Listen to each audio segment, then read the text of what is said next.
பொதுவாகவே அன்பு ரொம்ப ஒரு பெரிய டாபிக். அது அன்பு.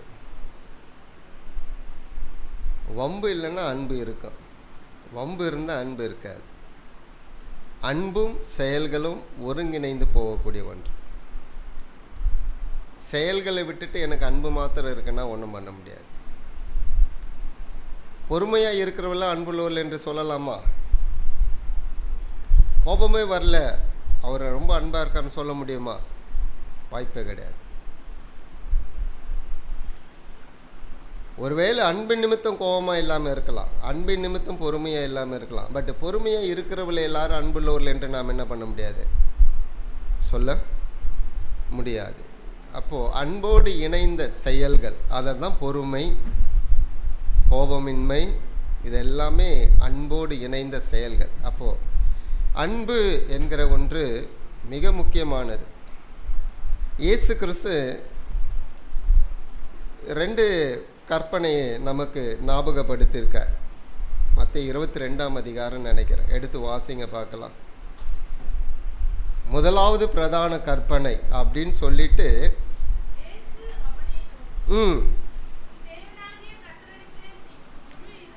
முன்னாடி வாசிங்க, அவன் கேட்ட கேள்வியிலேருந்து. ம் ம் ம் ம் ம் ம் ம் ம் ம்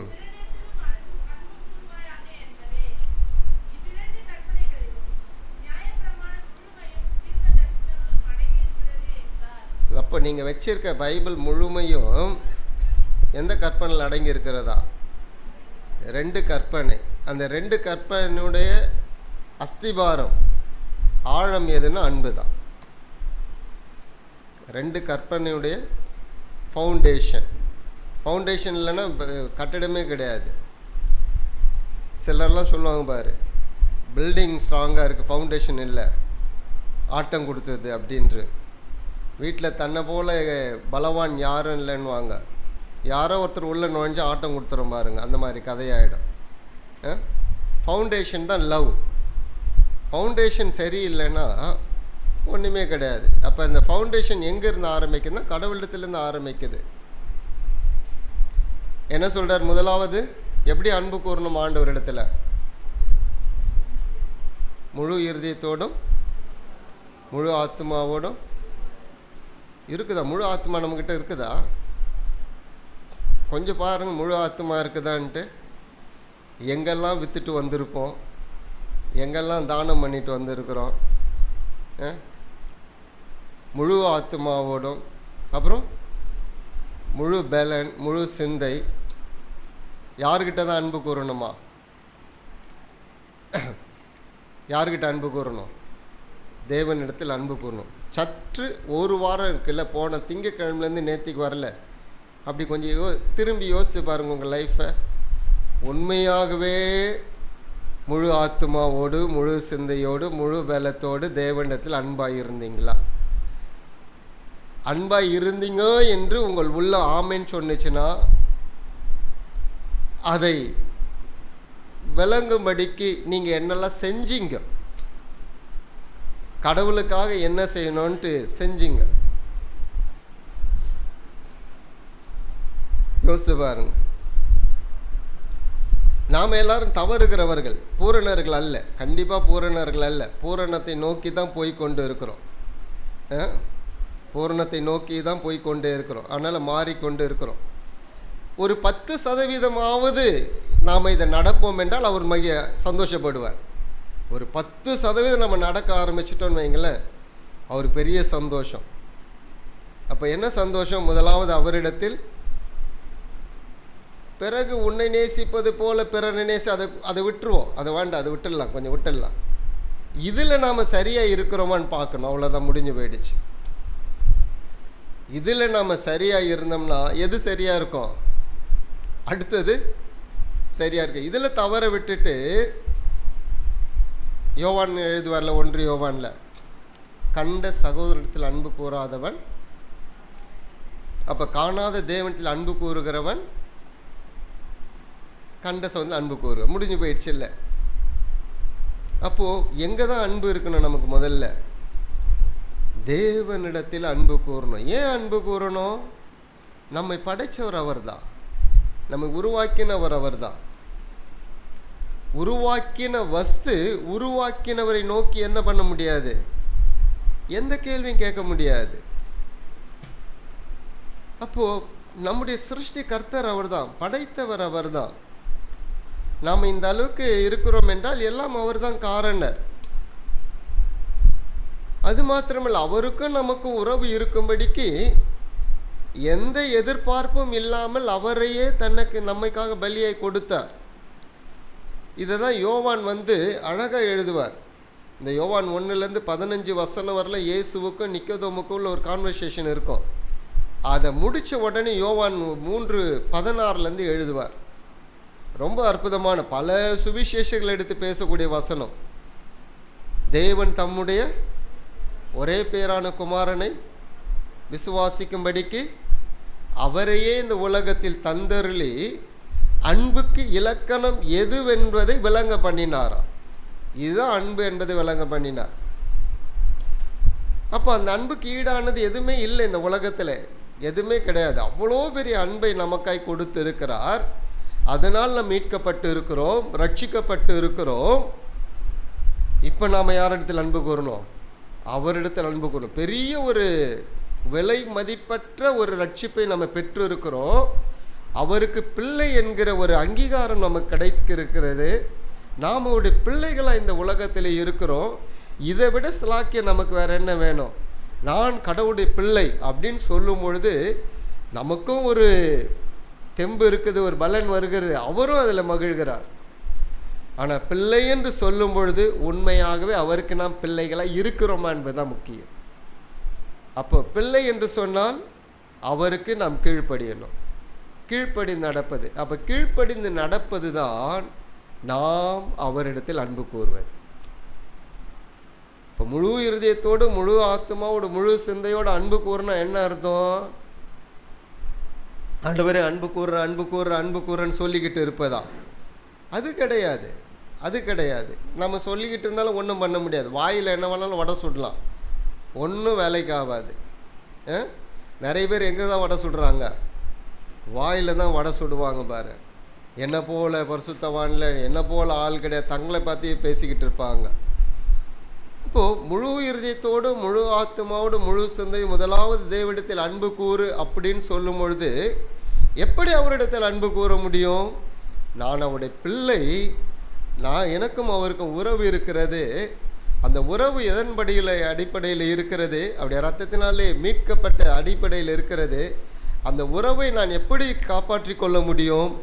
அவர் என்ன சொல்லுகிறாரோ அதன்படி செய்வது, அதன்படி செய்வதே அவரிடத்தில் அன்பு கூறுவது.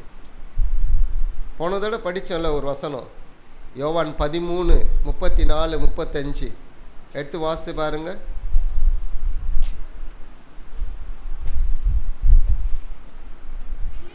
ம் ம்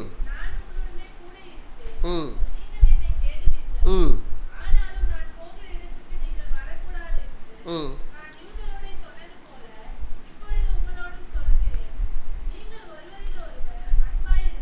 ம் ம் ம் ம் ம் ம் போதும். இப்போ என்ன அவர் சொல்லுகிறார்? அவருடைய கட்டளை இதுதான் கட்டளைன்றார். புதிதான கட்டளைன்னு கூட சொல்கிறார். சரி, ஒத்துக்கலாம். இப்போ அவருடைய வார்த்தைக்கு கீழ்ப்படிஞ்சாதான், அவருடைய வார்த்தைக்கு கீழ்ப்படிந்தால் அன்புள்ளவர்களாக இருக்கும். அப்போ அவருடைய வார்த்தை கீழ்ப்படிவது தான் அவரிடத்தில் அன்பு கூறுவது. இதை எங்கே இன்னும் கொஞ்சம் தெளிவாக எழுதுறாருன்னா 1 யோவான் 5ஆம் அதிகாரம் நினைக்கிறேன், 4-5 வசனங்கள் எடுத்து வாசித்து பாருங்க.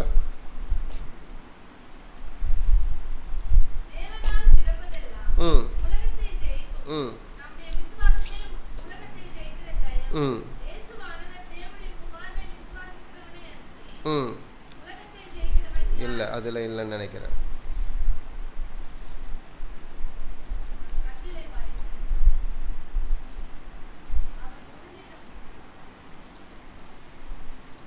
முன்னாடி வசனம் 2லேருந்து வாசிங்க.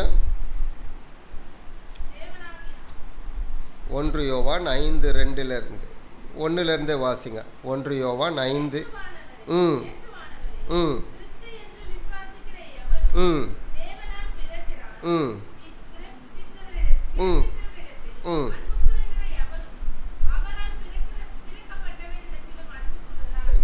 ரொம்ப ஒரு நிமிஷம் தெளிவாக இருக்குது அந்த வசனம். அதாவது நம்மை உண்டாக்கினவரிடத்தில் அன்பு கூறுகிற எவனோ அவரால் உண்டாக்கப்பட்ட எல்லாரிடத்திலும், அதுதான் அந்த வசனம். கொஞ்சம் தமிழ் கொஞ்சம் வித்தியாசமாக இருக்குது. நம்மை உண்டாக்கினவரிடத்தில் அன்பு கூறுகிற எவனோ, அவரை உண்டாக்கின அவர் தான் நம்மை உண்டாக்கினார், எனவே நாம் அவரிடத்தில் அன்பு கூறுவோமானால் அவரால் உண்டாக்கப்பட்டவைகள் எல்லா இடத்திலும் அன்பு கூற முடியும் சொல்லிட்டு தான் தெளிவாக சொல்கிறார். அடுத்தது என்ன சொல்கிறாரு? நாம் தேவனிடத்தில் அன்பு கூர்ந்து அவருடைய கற்பனைகளை கை கொள்ளும் பொழுது ம் ம் ம் யாருடைய கற்பனைகளை கை கொள்வது? அப்போ அவருடைய கற்பனைகளை கை கொள்ளாமல் நாம் அவரிடத்தில் அன்பாக இருக்கிறோம் நம்ம சொன்னோம்னா பேச்சுக்கு சொல்லிக்கலாம். பட் உள்ளத்தை ஆராய்கிறவர் அவருக்கு தெரியும். நம்ம நினைக்கிறோம் மனுஷங்கிட்ட போய் பேசிட்டோன்னு. பொய் மனுஷங்கிட்ட பேசலை. முதலாவது நமக்கு நாமே பேசுகிறோம், இரண்டாவது கடவுளத்தில் சொல்கிறோம். அந்த பொய் பேசும்போது நம்மை நாமே தான் முதல்ல பாதிக்குது. பொய் பேசுறதுனால அவரை பாதிக்குமா? கிடையவே கிடையாது, அவரை பாதிக்காது. அப்போது இங்கே என்ன தெளிவாக கடவுள் என்ன சொல்லுகிறார்? நீ என்கிட்ட அன்பாக இருப்பாயானால் நீ என்ன செய்யணும்? என் கட்டளைகளை கை கொள்ளணும். அவ்வளோதான், முடிஞ்சு போயிடுச்சு. அவருடைய கட்டளைகளை, அவருடைய கற்பனைகளை கை கொள்வதுதான் அவரிடத்தில் அன்பு. விசுவாசம் என்று சொல்லும்பொழுது என்ன சொல்லுகிறோம்? கடவுள் யார், அவர் எப்படிப்பட்டவர் அறிந்து விசுவாசிக்கிறோம், விசுவாசித்து ரட்சிக்கப்படுகிறோம். அந்த விசுவாசத்துக்குள்ளே இருக்கக்கூடிய விஷயம் என்ன? அவர் ஆண்டவர் என்று நாம் ஏற்றுக்கொள்ளும் போது, அறிக்கை செய்து நாம் அவர் அங்கீகரிக்கும் பொழுது அவருடைய வார்த்தைக்கும் கீழ்ப்படுகிறோம் என்கிற ஒரு அர்ப்பணிப்பு தான் இருக்குது. அல்ல, அந்த அர்ப்பணிப்பு தான் அன்பு கூறுவது. அல்லேலூயா. அப்போ அந்த அர்ப்பணிப்பிலே நாம் அவரிடத்தில் அன்பு கூறுவோமானால் அவருடைய கற்பனையில் கை கொள்கிறோம். அவருடைய கற்பனை என்ன சொல்லுகிறது? உன்னிடத்தில் அன்பாக இருப்பது போல, முடிஞ்சு போயிடுச்சு. அப்போ உன்னிடத்தில் நீ அன்பாக இருப்பது போல பிறத்தில் அன்பாக இரு என்றால், அந்த அன்பினோடு கூட இருக்கிற செயல்கள் இருக்குது பார்த்தீங்களா? அன்பை சார்ந்து அந்த இருக்கக்கூடிய செயல்கள் தான் மற்றதெல்லாம். அன்பு பொறாமை இராது, அன்பு தீமை நினைக்காது, அன்பு இருமாப்பான காரியங்களை செய்யாது, அன்பு அயோக்கியமானதை செய்யாது, அன்பு சினம் அடையாது, அன்பு ஒருவரின் பேரில் ஒருவை தன்னை உயர்த்தி பேசாது. என்ன வேணாலும் சொல்லலாம். எவ்வளோ விஷயங்கள் இருக்குல்ல. எல்லா கெட்ட குணங்களும் அன்பு இருக்குமானால் அந்த அன்பு அந்த கெட்ட குணங்களை அழித்து விட்டு நல்ல குணங்களை வெளிப்படுத்தும். எப்படி வெளிப்படுத்தும்? செயல்கள் மூலமாய் வெளிப்படுத்தும். அப்போது நான் அன்பாக இருக்கிறேன் அப்படின்னு சொல்லும் பொழுது அடுத்தவர்கள் உங்களை பார்த்து சொல்லணும், உண்மையால்வே அவர் அன்புள்ளவர் என்று சொல்லணும். எதன் அடிப்படையில்? செயல்கள் அடிப்படையில். வாயில் சொல்ல அன்பாக இருக்கேன்ட்டு,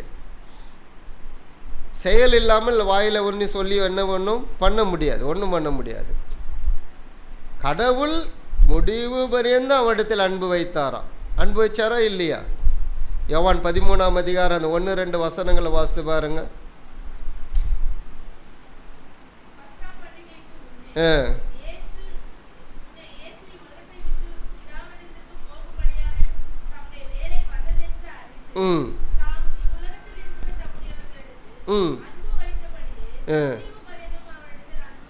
எது வரைக்கும் அன்பு வச்சாரா? முடிவு பரியந்தம் அன்பு வச்சாரா? யார் மேலாம் அன்பு வச்சாரு? காட்டி கொடுக்க போகிற யூதாஸ் அங்கே தான் இருக்காரு, மறுதளிக்க போகிற பேதுரு அங்கே தான் இருக்காரு, ஒன்றுமே நடக்கலைன்னு எம்மா ஊருக்கு போய்கிட்டு இருந்த சீஷர்லாம் அங்கே தான் இருக்காங்க. அவர் விழாவில் விரலை விட்டு பார்த்தா தான் நம்புவேன்னு அவிசுவாசமாக இருக்கக்கூடிய தோமா அங்கே தான் இருக்கார். 12 அப்போஸ்தலர் அங்கே தான் இருக்கார். இயேசுக்கு தெரியுமா தெரியாதா? அவங்கள பற்றி எல்லாம் தெரியும். அப்படியே எப்படி வச்சாரா அன்பு? முடிவு வரையும் அன்பு வைத்தாராம். அப்போ அது எண்டே இல்லை. ஆனால் நமக்கு ஒரு சின்ன விஷயத்தை யாராவது பண்ணிட்டோம்னா என்ன வந்துடுது? அவங்க மேலே வெறுப்பு வந்துடுது, பொறாமை வந்துடுது, எரிச்சல் வந்துடுது. எங்கே போச்சு அன்பு? அதுக்குள்ளே அன்பு காணாமல் போயிடும் பாருங்க. நாமெல்லாம் வளருகிறவர்கள். சின்ன சின்ன விஷயங்களை கூட நம்மால் அட்ஜஸ்ட் பண்ண முடியலை, விட்டு கொடுக்க முடியலை அப்படின்னா நமக்கு ஒரு கேள்வி வரணும். உண்மையாலுமே நான் ஆண்டவரை நேசிக்கிறேன்னா அந்த கேள்வி வரணும் நமக்கு. இதெல்லாம் பொன் எழுத்துக்கள். உங்கள் கிச்சனில் எழுதி வைங்க. பெண்களாக இருந்தால் கிச்சனில் எழுதி வைங்க. ஆண்களாக இருந்தால் எதுலேயே இல்லை கண்ணாடியில் இருக்கிற கண்ணாடி முன்னாடி எழுதி வைங்க. ஒரு கேள்வியோடு எழுதி வைங்க. நீ ஆண்டவரை இன்றைக்கு நேசித்தாயான்னு கேள்வி எழுதி வைங்க. அப்போ இன்றைக்கி நேசிக்கணும்னா நான் என்ன பண்ணணும்? அவருடைய கற்பனைகளுக்கு கீழ்ப்படிக்கணும். கற்பனைகளுக்கு கீழ்ப்படிவது என்பது யாரை சார்ந்து தான் இருக்கிறது? நான் சார்ந்திருக்க ஜனங்களை சார்ந்து இருக்கிறது, இயற்கையை சார்ந்து இருக்கிறது, எல்லாவற்றையும் சார்ந்து இருக்கிறது. அப்போ நம்ம போய் பேச முடியாதுல்ல. அப்போ அடுத்தவனுக்கு நம்ம துரோகம் செய்கிறோன்னு நினைக்கும் பொழுது நமக்கு குத்தணும். நான் கடவுளுக்கு விரோதமாய் துரோகம் செய்கிறேன். அடுத்தவனுக்கு தீமை செய்யும் பொழுது நான் கடவுளுக்கு விரோதமாய் தீமை செய்கிறேன். ஏனென்றால் அவர் அதை விரும்புகிறதில்லை. அவரிடத்தில் அன்பு நாம் கூறவில்லை. அவரிடத்தில் அன்பு கூறுவோம் என்றால் இந்த குணங்கள் என் வாழ்க்கையில் வெளிப்படணும், இந்த செயல்கள் என் வாழ்க்கையில் வெளிப்படணும். நம்ம எங்கேருந்து ஆரம்பிக்கணும்? வீட்டிலேருந்து தான் ஆரம்பிக்கணும். அலெக்ஸ் அழகாக சொன்னாப்ல, எங்கே இருக்கிற பிரச்சனையும் கொண்டு வந்து எங்கே தான் கொட்டுவாங்க? ஒரு கணவர் எங்கேயோ கேட்ட மாதிரி இருக்குது. ஒரு கணவர் மனைவி பார்த்து சொன்னாராம், தண்டத்துக்கு தானே இருக்கிற, செய்ய வேண்டியது தானே. அப்போ அந்த அம்மா லிஸ்ட்டு போட்டாங்களாம். காலையில் நான் டிஃபன் செய்கிறேன், டிஃபன் செய்கிறதுக்கு எனக்கு கூலி 50 ரூபான்னு வச்சுக்குவோம். மதியானம் லஞ்சு செய்கிறேன், லஞ்சு செய்கிறதுக்கு ஒரு 100 ரூபா. இரவு டின்னர் செய்கிறேன், டின்னர் செய்கிறதுக்கு ஒரு 100 ரூபா. வீடெல்லாம் க்ளீன் பண்ணி தொடச்சி எல்லாத்தையும் தொடச்சி வைக்கிறேன், அதுக்கு ஒரு 100 ரூபா. டெய்லி துணி துவைக்கிறேன், துணி துவைக்கிறதுக்கு ஒரு 100 ரூபா. அப்புறம் பசங்களை கூட்டிகிட்டு வருது, கூட்டின்னு போகிறது, இது அதுன்ட்டு எல்லாமே இவ்வளோ வேலை செய்கிறேன், அதுக்கெல்லாம் ஒரு 50 ரூபா. எவ்வளோ ஆயிடுச்சு? 500 ரூபா வந்துடுச்சா? இப்போ ஒரு நாளைக்கு எவ்வளோ செலவு வேலைக்கு செய்கிறாங்க? 500 ரூபா. மாதத்துக்கு எவ்வளோ ஆச்சு? சும்மா தோராயமாக சொல்கிறேன், மாதத்துக்கு எவ்வளோ ஆச்சு? அப்போ அந்த சம்பளத்தை யார் கொடுக்கறது? யாருமே இவ்வளோ வேலை செய்கிறதுக்கு 15,000த்துக்கெல்லாம் யாரும் வெளிலேருந்து வேலை செய்ய மாட்டாங்க. புரியுதுங்களா? இவ்வளோத்துக்கு வேலை செய்ய மாட்டாங்க. ஒரு துணி துவைச்சி சாமான் கழுவுறதுக்கே எவ்வளோ கேட்குறாங்க? 4000 கொடு, 5000 கொடு. ஆமாம், அப்படி போயிடுச்சு.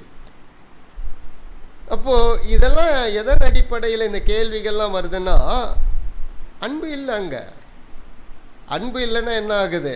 ஒரு எரிச்சல் வருகிறது, விட்டு கொடுக்கக்கூடிய மனப்பான்மை இல்லை. குடும்பங்கள்லாம் ஏன் உடைக்கப்படுகிறதா? அன்பு இல்லை. அங்கே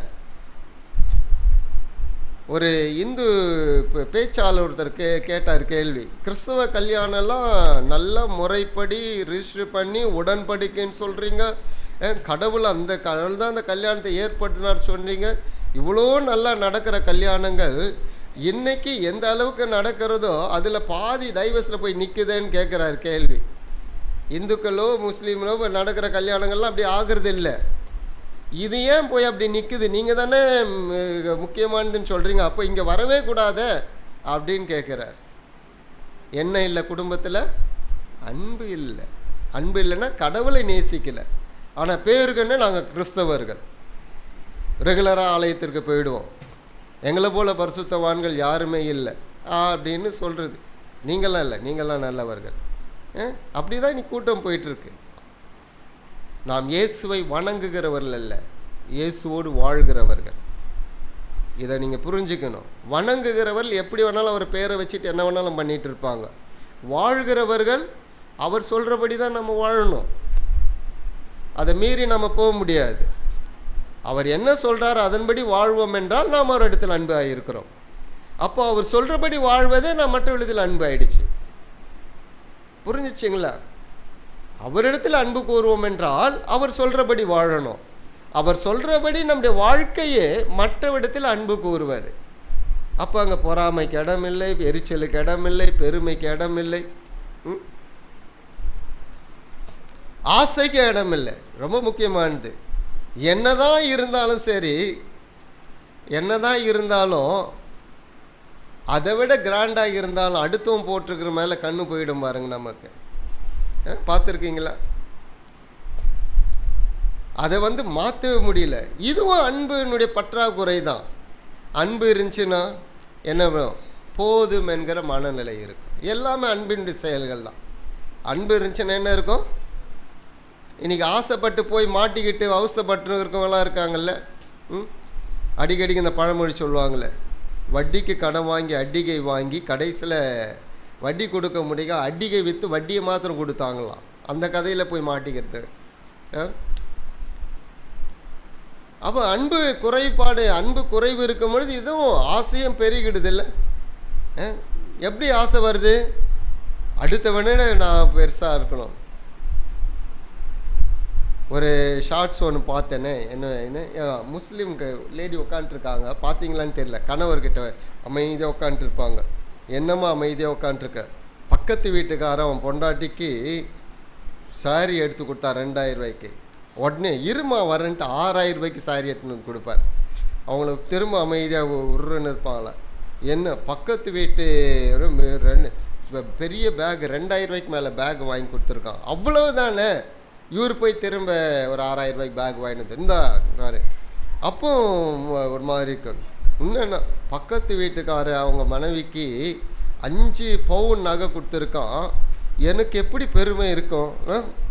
அவங்க மத்தியில் நான் தலை குனிஞ்சு தான் போயிடுது. அப்படியா இருன்னு போய் 10 பவுன் நகை எடுத்துன்னு வந்து கொடுப்பானா.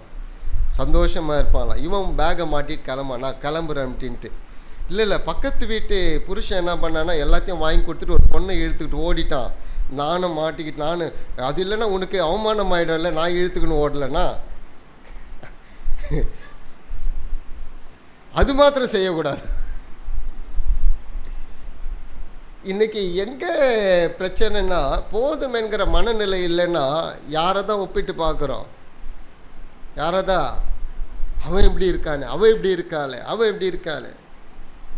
கேவலமான ஒரு குணம் அது. இருக்கிறதுலே மனுஷனுக்கு இருக்கிறது மிக மிக கேவலமான குணம். அடுத்தவனை ஒத்து பார்த்து வாழுறது. யாரும் அது பண்ணாதீங்க. அடுத்தவனை கம்பேர் பண்ணி உங்கள் புருஷனையோ உங்கள் மனைவியோ உங்கள் பிள்ளைகளையோ நீங்கள் பேசாதிருங்கள். அது அது அதை விட மோசமானது எதுவுமே இல்லை. வேற யாரா கடவுளை கம்பேர் பண்ணுங்களா? அவர் இப்படிப்பட்டாரு, நாம ஏன் படலைன்னு யோசிக்கிறீங்களா என்னைக்காவது?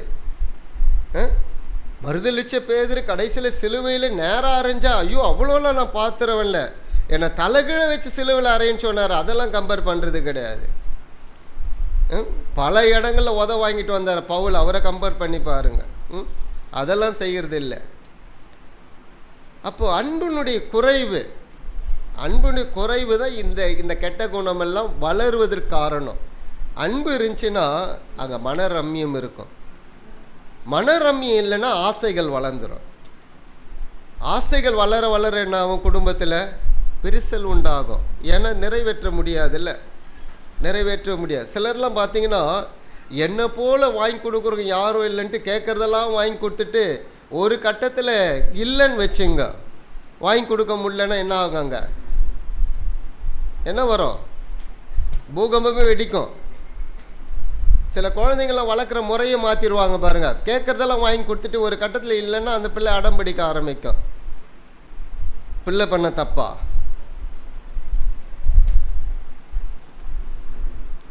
அதனால் அன்பு என்பது என்ன? கடவுளுடைய கற்பனைகளை கீழ்ப்படியுது. கடவுளுடைய கற்பனை கீழ்ப்படிவில் என்றால் எல்லா மனிதர்களோடும் நீங்கள் அன்பாக இருப்பீர்கள். ஏன் அவர் கற்பனைகள் என்ன சொல்லுகிறது? ஒருவருக்கொருவர். அந்த ஒருவருக்கொருவர் என்பதுதான் சபையினுடைய கோட்பாடு. ஒருவரில் ஒருவர் அன்பாயிருங்கள். இயேசு சொல்லிட்டார்ல, அதனாலே நீங்கள் என்னுடைய சீஷர்களாக இருப்பீர்கள். என்னுடைய சீஷர்கள் என்று நான் அங்கீகரிக்கணும் என்றால் அவர் சொல்லுகிறார், நீங்கள் ஒருவரில் ஒருவர் அன்பாயிருங்கள். அந்த ஒருவரில் ஒருவர் அன்பாய் இருப்பீர்கள் என்றால் அந்த கெட்ட குணத்திற்கு எங்குமே இடம் இல்லை. எந்த கெட்ட குணத்திற்கும் இல்லை. ஆசை கிடையாது. அங்கே ஒன்றே ஒன்று இருக்கும், மகிழ்ச்சி இருக்கும். எல்லா விதத்தில் மகிழ்ச்சி. குறைவாக இருந்தாலும் ஒரு மகிழ்ச்சி இருக்கும் பார்த்தீங்களா? அந்த மகிழ்ச்சி நமக்கு இருக்கணும். அப்போ அவர் என்ன விரும்புகிறார் அதை படிங்க. அதுதான் நமக்கு தேவை. அவருடைய கற்பனையில் கீழ்ப்படியணுமா, அவர் என்ன சொல்லுகிறார், காது கொடுத்து கேளுங்க. அவர் என்னெல்லாம் பேசியிருக்கார் என்பதை, என்னெல்லாம் சொல்லியிருக்காருன்னு பாருங்க. இந்த 4 சுவிசேஷங்களை திருப்பி திருப்பி திருப்பி வாசிங்க. அந்த 4 சுவிசேஷங்கள்லாம் இயேசு கிறிஸ்துடைய கேரக்டர் சொல்லுது நமக்கு. அவர் என்னெல்லாம் பண்ணார், எப்படி நடந்துக்கிட்டார், எப்படி மக்களோடு இருந்தார், அவருடைய அன்பு எப்படி வெளிப்பட்டது. குஷ்டரோகி வந்தாலுமே தீட்டு தீட்டுன்னு ஓடுற இடத்துல இவர் போய் அவனை தொட்டு கட்டி பிடிச்சு அவனோடு பேசுகிறார். பாவிகள் பாவிகள்னு ஒரு கூட்டத்தை வெறுக்கும் பொழுது அங்கே போய் உட்காந்து சாப்பிட்டுட்டு இருக்காரு இவர். எவ்வளோ அற்புதமான காரியங்கள் அப்படியே செஞ்சு காமிச்சார். செய்ய முடியாதல்ல, செஞ்சு காமிச்சார். அப்போ அந்த அன்பு நம்முடைய செயல்களில் வெளிப்படுதான். செயல்களில் வெளிப்படலைன்னா நான் இன்னும் அவரிடத்தில் அன்பாயில்லை, நான் இன்னும் அவருடைய கற்பனைகளுக்கு செவி சாய்க்கலை, இன்னும் அவர் கீழ்ப்படிய விதத்தில் கீழ்ப்படியலை. ரொம்பலாம் நான் சொல்லலை, திரும்ப திரும்ப சொல்கிறேன். 10% கீழ்ப்படிய ஆரம்பிச்சிட்டாலுமே நீங்கள் கிறிஸ்தவர்களாக இருப்பீர்கள். 100% கீழ்ப்படிய முடியாது, 50% கூட போக முடியாது. 10% உங்களால் கீழ்ப்படுகிற முடியுதா பாருங்கள். அப்படி இருந்தாலும் உங்களை சுற்றி இருக்கிறவர்கள் உங்களோட சந்தோஷமாக இருப்பாங்க, அன்பாக இருப்பாங்க, உங்களுடைய அன்பு வெளிப்படுமாங்க. 10% செய்ய ஆரம்பிப்போம். அல்லேலூயா. கர்த்தர் நல்லவர்.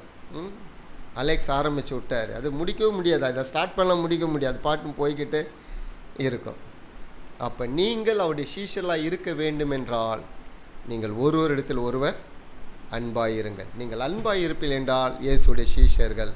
அதனாலே நாம் கிறிஸ்தவர்கள் என்று நம்மை அழைத்து கொள்ளலாம். இல்லைன்னா அவருடைய நாமத்தை சும்மா தலையில் வச்சுக்கிட்டு சுற்றிக்கிட்டு இருப்போம். ஒரு நாள் வரும், உன்னை யாருன்னு தெரியாதுன்றவார். ஏன் தெரியாதுன்னுவார்?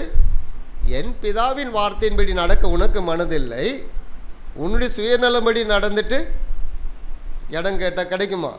கிடைக்காது. நாம் எல்லாரும் எழுந்து நிற்கலாமே.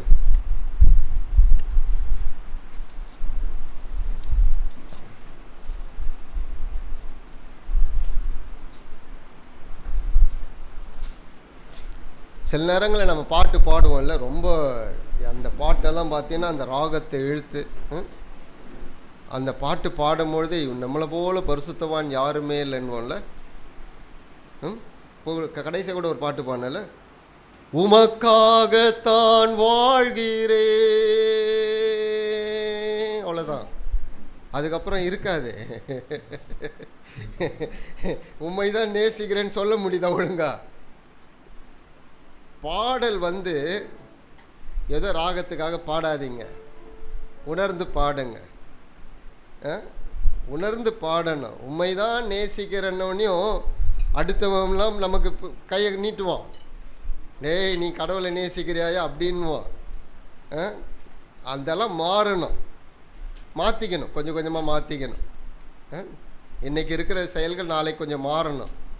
அதனால தான் சுய பரிசோதனை நமக்கு எப்பொழுதும் தேவை. நம்மை நாமே ஆராய்ந்து சுய பரிசோதனை செய்வோம் என்றால் நேற்றுக்கு செஞ்ச பாவத்தை இன்றைக்கி கொஞ்சம் குறைச்சிக்குவோம். செய்யவே மாட்டேன்ல, அது கொஞ்சம் குறைச்சிக்குவோம்.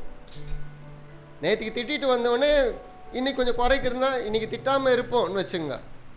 அவனு சகஜமாக இருக்க முடியாது, அடுத்த நாள் கொஞ்சம் கொஞ்சமாக மாறணும். இதுதான் வாழ்க்கை. இந்த வாழ்க்கையில் தான் நம்ம போகணும். இதுக்கு தான் நம்ம சபை கூடி வருகிறோமே, நம்மை மாற்றிக்கொள்வது கொஞ்சம் கொஞ்சமாக கொஞ்சம் கொஞ்சமாக. அதாவது அன்னைக்கு அந்த கல்லறைகள்லாம் போட்டு அப்படியே மூடி வச்சு இருக்குமா, அந்த கல்லறைகள் மேலே நடந்து போவாங்களாம், அப்படியே வெள்ளை வெள்ளையாக இருக்கும். ஆண்டவர் அதை பார்த்து அவங்கள பார்த்து சொல்கிறாரு, உங்கள் லைஃப்பும் இப்படி தான் இருக்குதுன்றார். வெள்ளை அடிக்கப்பட்ட கல்லறைகளாக நீங்கள் வாழ்ந்து கொண்டு இருக்கிறீர்கள். யாரை பார்த்து சொன்னார் தெரியுமா? தங்களை பரிசுத்தவான்கள் என்று எண்ணிக்கொள்ளுகிற பரிசேயர் சதுசேயர் வேத பாரகரை பார்த்து சொன்னார். வேதம் அவருடைய கரங்களில் இருக்குது, தோரா அவங்ககிட்ட இருக்குது. அப்படிப்பட்டவர்களை பார்த்து சொல்லுகிறார். இன்னைக்கு வேதம் நம்மகிட்ட இருக்கு இல்லை? நம்மகிட்ட இருக்கு. வேதம் நமக்கு விரோதமாய் சாட்சி கொடுக்கும். அதனால வேதத்துக்குரிய முக்கியத்துவத்தை கொடுங்க. என்ன எழுதியிருக்குன்னு பாருங்க. புதிய ஏற்பாட்டில் இந்த 4 சுவிசேஷங்களை வாசிங்க, அதிகமாக வாசிங்க. நிறைய ஆண்டவர் பேசியிருக்கார், வாழ்க்கை முறையை பற்றி பேசியிருக்கிறார்.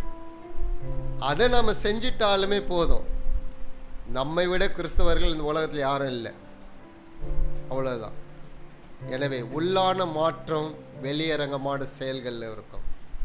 உள்ள மாறலைன்னா செயல்கள் இருக்காது. மாய்மாலம் பண்ண முடியாது, நடிக்க முடியாது. ஒரு நாள் நடிப்பு வெளியே வந்துடும், மாய்மாலம் பண்ணுறதும் வெளியே வந்துடும். நாம் நடிகர்களாக இருக்க வேண்டிய அவசியம் இல்லை. கடவுளுக்காக வாழக்கூடிய ஒரு கூட்டமாய் நாம் இருக்க வேண்டும். அல்லேலூயா. கரங்களை தட்டி நாம் ஆண்டவரை மகிமைப்படுத்தலாமே. எனவே ஒவ்வொரு நாளும் இந்த சிந்தை உங்களுக்குள்ளே இருக்கட்டும். நாம் ஜெபிப்போம். பிதாவே, நாங்கள் மை துதிக்கிறோம். இந்த காலை ஆராதனைக்காய் நன்றி. நீர் உண்மையே எங்களுக்காய் பலியாய் கொடுத்து, தியாகமான பலி, அந்த அன்பை நாங்கள் நினைத்து, நீர் சொல்லுகிற காரியங்களை நாங்கள் கேட்டு எங்களுக்குள்ளே வைத்து அதன்படி வாழ பரிசுத்த ஆவியானவர் எங்களுக்கு அனுகிரகம் தருவீராக. ஒவ்வொரு நாளும் நீரல்லவா போதிக்கிறீர், பாவத்தை குறித்து உணர்த்துகிறேன், நீதியை குறித்து பேசுகிறேன், நியாய தீர்ப்பை குறித்து பேசுகிறேன். உண்மையாகவே நாங்கள் உமக்கு செவி கொடுத்து எங்களை மாற்றிக்கொண்டு வாழ எங்களுக்கு உதவி செய்யுங்க. ஒவ்வொரு நாளும் அந்த மாற்றங்கள் எங்களுக்குள்ளே வரட்டும். எங்கள் மனம் புதிதாகட்டும், எங்கள் செயல்கள் புதிதாய் மாறட்டும். இப்படி பிள்ளைகளுக்கும் உதவி செய்வீராக. ஒட்டுமொத்த குடும்பமாக இருக்க எங்களுக்கு பரிசுத்த ஆவியான உதவி செய்வீராக. எப்படியாகிலும் நாங்கள் வெளிப்படுத்த வேண்டும். எங்கள் செயல்களில் எங்கள் கிரியைகளும் வெளிப்படுத்த வேண்டும். நற்செயல்களை செய்யும்படிக்கு அல்லவா நீர் எங்களை மறுபடியும் சிருஷ்டித்தீர். அந்த வார்த்தைக்காக நாங்கள் நன்றி செலுத்துகிறோம். இந்த பிரசன்னத்திலே எங்களை அர்ப்பணிக்கிறோம். எங்கள் வாயின் வார்த்தை ஒன்று, எங்கள் வாழ்க்கை ஒன்று இல்லாதபடிக்கு எங்கள் உள்ளம் எப்படி இருக்கிறதோ அப்படியா எங்கள் செயல்களும் எங்கள் வாழ்க்கை முறை அமையட்டும். மக்கள் நன்றி செலுத்துகிறோம். சபையார் அர்ப்பணிக்கிறோம், ஒவ்வொருவரும் அர்ப்பணிக்கிறோம். இந்த கிருபை தயவு இந்நாள் வரைக்கும் நடத்தினேன், தொடர்ந்து நடத்துவதற்காக நன்றி. கர்த்தர் ஆசீர்வதிப்பீராக. கையின் பிரயாசங்களை வர்த்திக்க பண்ணுவீராக. எல்லா குறைவுகளும் நிறைவாய் மாறட்டும். சரீரத்தில் நல்ல சுகம் இருக்கட்டும், பலன் இருக்கட்டும். அப்பா, மனதளவிலே நல்ல சுகமும் பலனும் இருக்கட்டும். எப்படியாகிலும் உம்மை மற்றவர்களுக்கு வெளிப்படுத்தக்கூடிய ஒரு நற்சாட்சிகளாய் இருப்பார்களாக. அந்த பலன் பிள்ளைகளுக்கு ஒவ்வொருவரையும் நிரப்பட்டும் ராஜா, நிரப்பட்டும். கர்த்தர் நடத்துவீராக, ஆசீர்வதிப்பீராக. இன்றைக்கு தடைப்பட்டிருக்க ஒவ்வொருவரையும் அர்ப்பணிக்கிறோம். ஒருவேளை சுகவீனத்தோடு பலவீனத்தோடு வியாதியோடு இருப்பாள் என்றால் இப்பொழுதே உடைய சுகமுடைய சரீரத்தில் இறங்கட்டும். உதவி செய்வீராக. மக்கள் நன்றி செலுத்துகிறோம், அர்ப்பணிக்கிறோம், ஒப்பு கொடுக்கிறோம். எல்லா காணிக்கை தசமங்களுக்காக நன்றி. என்னுடைய குறைவுகள் எல்லாவற்றையும் உம்முடைய ஐஸ்வர்யத்தின்படி நிறைவாக்குகிறவர் ஆண்டவர். அதற்காக நன்றி செலுத்துகிறோம், ஒப்பு கொடுக்கிறோம். இயேசுவின் நாமத்தில் ஜெபிக்கிறோம் பிதாவே, ஆமென். எல்லாரும் சேர்ந்து சொல்வோம். என் ஆத்துமாவே கர்த்தரை ஸ்தோத்திரி, முழுமே என் ஆத்துமாவே கர்த்தரை ஸ்தோத்திரி, கர்த்தர் செய்த சகல உபகாரங்களும் வருவார். ஆமென், ஆமென். God bless you. கர்த்தர் உங்களை ஆசீர்வதிப்பாராக.